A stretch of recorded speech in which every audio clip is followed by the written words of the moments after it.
like to take the tune-up balls, one or both together, depending on the size of our leg and where exactly that trigger point is in the upper part of the hamstring, lower part of the glute fibers. And I like to sit on a chair or a bench because then I can really get specific and I can use the weight of the leg off the chair, right?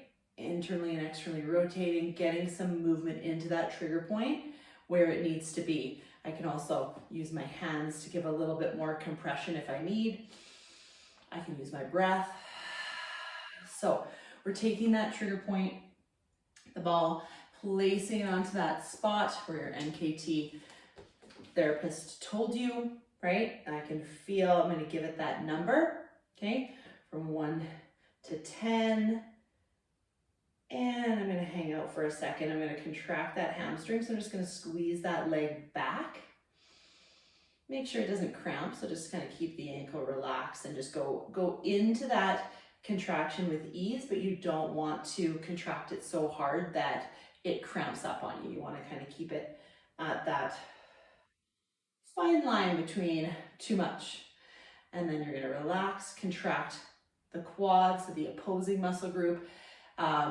Depending on what the compensation pattern is, this one might be the one that's inhibited, so contracting it is what we're going to need to do after the release of the hamstring anyways. So this is the upper fiber of the hamstring.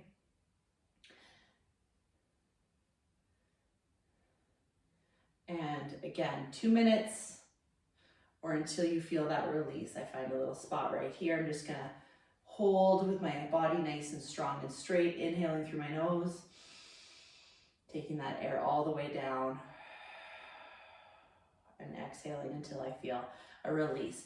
Now, if the pain gets worse, or if you start feeling any numbness and tingling down the leg, please get off, okay? Move it around so that there's no numbness or tingling down the leg.